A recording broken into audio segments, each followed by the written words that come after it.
So I don't know. For this one, they initially thought like someone from a higher floor like threw down a cigarette and it had caught her dress on fire. But her dad, George Newcomb, experimented with the tool of the dress and found like it wouldn't catch fire by a burning cigarette. And like I guess he put a burning cigarette to it and didn't catch fire. So like one that had fallen from above and happened to graze the dress, like that's very unlikely that it would have caught on fire. And he said he also found it unlikely that the hem of the dress would have caught fire just by walking over a used cigarette, since it didn't have like enough in the ash and stuff to light something. So he, I guess, repeated his tests in front of the coroner, L.F. Beckel, and Mac, her fiance, I guess, theorized that the dress had extra combustibility from vapors of a chemical cleaning agent used like 6 weeks earlier. That's a pretty long time for the vapors to still be there. And the coroner disagreed with that theory. And I guess the investigation ultimately determined that her dress had caught fire from something on the floor as she was walking out of the dance hall. But like they never determined exactly what it was, so they ruled it as a fire of unknown origins. But like I think it would have had to literally be like a lit match that someone in front of her maybe threw behind them, like lighting up a cigarette. Because it would have had to been like an open flame still. So, but not spontaneous, I guess. Just looks like it. The second case is Mary Reeser. Mary Hardy Reeser was born March 8th, 1884 in Columbia, Pennsylvania, and she met her husband, Dr. Richard Reeser Sr. in Columbia, Pennsylvania. And a few years after her husband died, she moved to St. Petersburg, Florida to be near her son and granddaughters. So she was 67 at the time, and she had just seen her only son, Dr. Richard Reeser Jr. So he left around 9 p.m. on July 1st. And he later said his mother planned to change into her nightgown, pop 2 sleeping pills, and settle into her chair for a cigarette. And then she's never seen alive again. So approximately 8 a.m. July 2nd, 1951, Mary's landlady, Pansy Carpenter, arrived at Mary's apartment at 1200 Cherry Street Northeast with a telegram, and she knocked, but Mary didn't respond. And she tried the doorknob, which she found was hot to the touch, and the door was warm, so she called the police then. And the police busted in. They found Mary's remains, which were largely ashes at this point, and they were found among the remnants of the chair that she had been sitting in.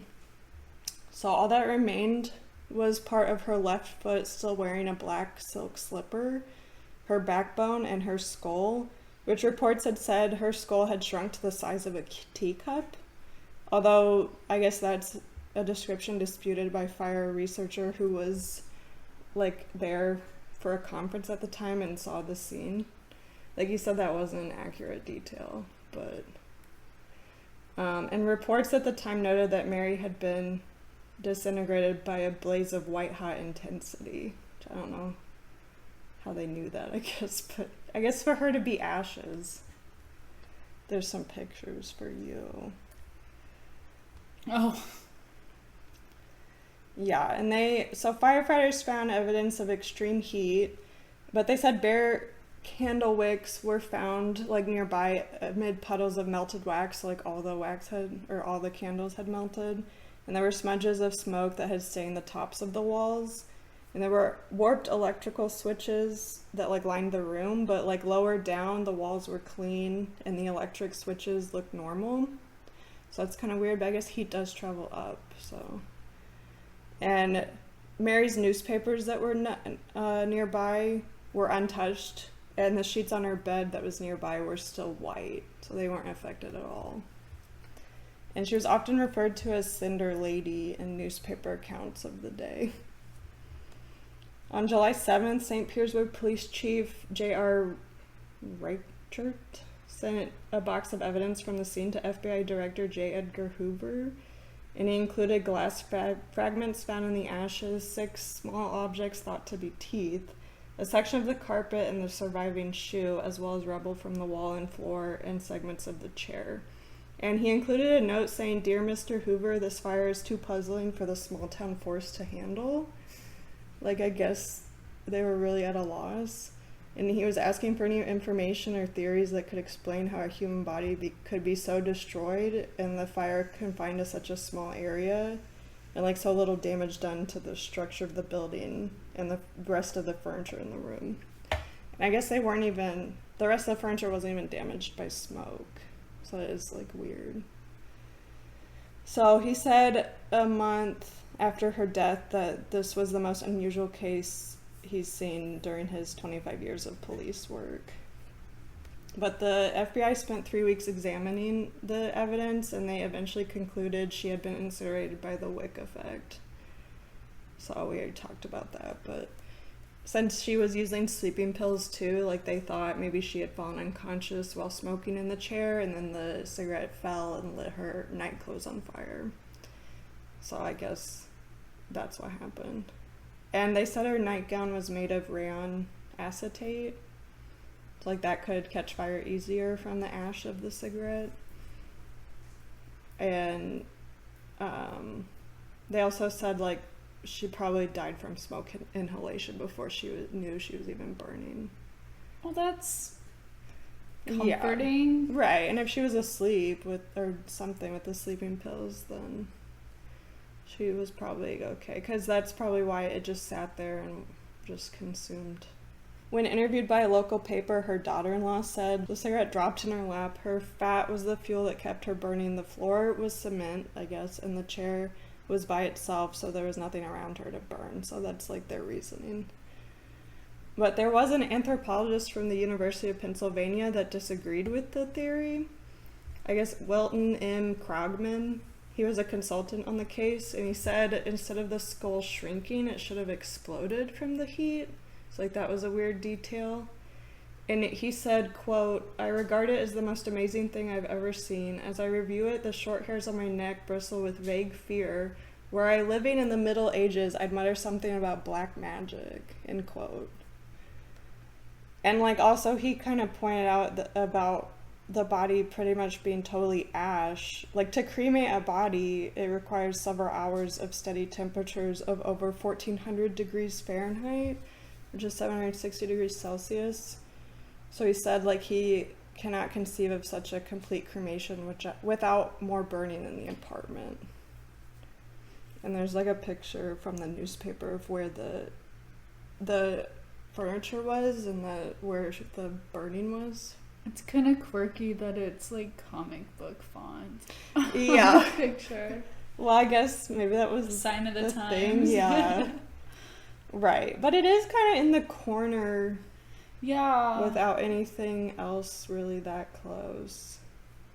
But yeah, since he was a consultant and he disagreed, then like a lot of people believe she was a victim of spontaneous human combustion. The third case is John Irving Bentley. So John Bentley was a retired physician and was 92 at the time of his death in 1966. So on December 4th, 1966, his friends were visiting his home and they left around 9 p.m. and this was the last time he was seen alive.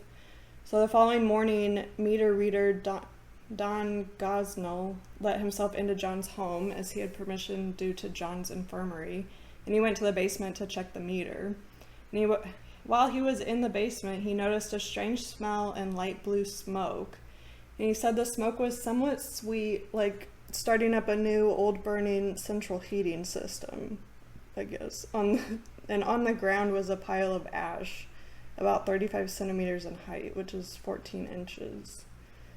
And the floor underneath the ash was unmarked, but above there was a hole, like a foot square, which is like 30 centimeters in the floorboards above. So he went upstairs to investigate, and he found the bedroom was smoky, and in the bathroom he found John's cremated remains. So I guess they went through the floor. And all that was left was the lower half of his right leg with the slipper still on it.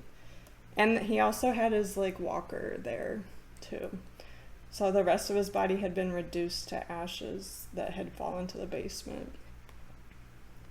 And there's a picture of that too. Is his slipper satin too? The slippers in the two pictures look so similar. Yeah, they do look similar. I think it was, I mean, it's a black and white photo, so it's hard to see, I guess. It could have been a lot of things. But I think it's like the like moccasins. Well, before moccasins, I guess. Oh.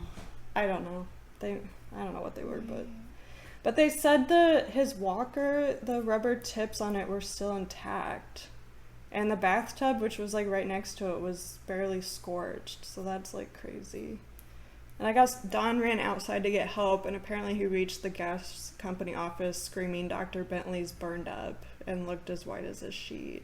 But the first theory for this was that he had set himself on fire with his pipe, but his pipe was found still on its stand by the bed, like in the next room. And like the coroner didn't have any other theories, so it was recorded that the verdict was of death by asphyxiation and 90% burning of the body, with no explanation on like how that happened. But in his book Secrets of the Supernatural, Joe Nickel gave his theory. So he mentions John's robe was found smoldering in the bathtub, I guess, next to the hole, and broken remains of what apparently was a water pitcher were found in the toilet, so maybe he tried to put himself out. But he also stated that the doctor had dropped hot ashes from his pipe onto his like robe previously because it was dotted with burn spots from previous incidences. So, and also he kept wooden matches in his pockets to light the pipe, I guess. So John Nichols' theory is that John Bentley woke up to find his robe and clothing on fire, like in the bed from the pipe embers, so he walked to the bathroom, but he passed out before he could extinguish the flames.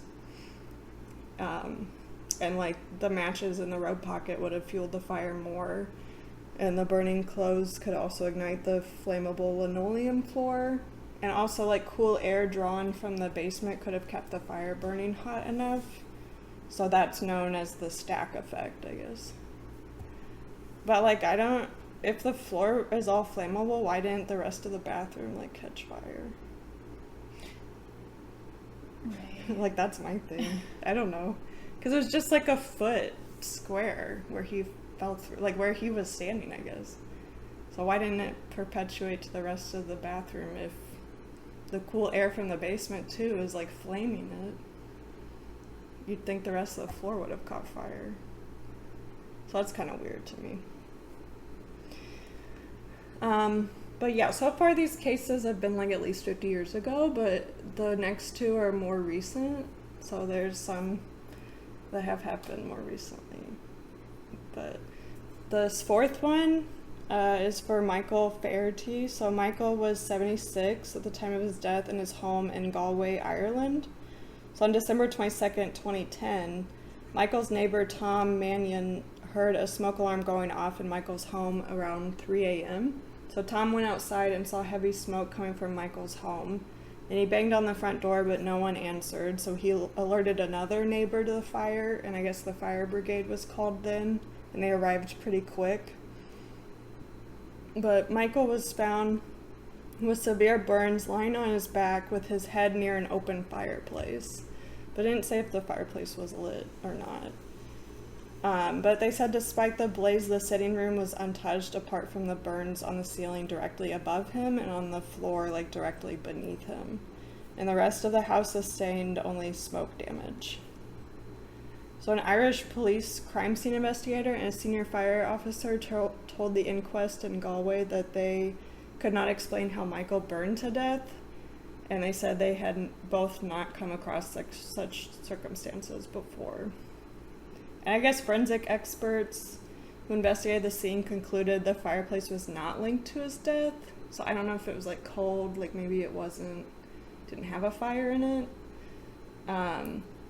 And the assistant chief fire officer, Gary O'Malley, said fire officers were satisfied that an open fire in the fireplace had not been the cause. So they agreed with that.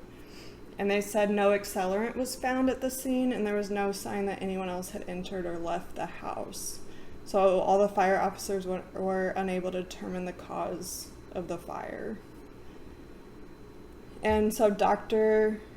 Kieran McLaughlin, the coroner tasked with explaining Michael's sudden death, said this fits into the category of SHC, for which there's no adequate explanation. So, like, the coroner actually put that as his cause of death.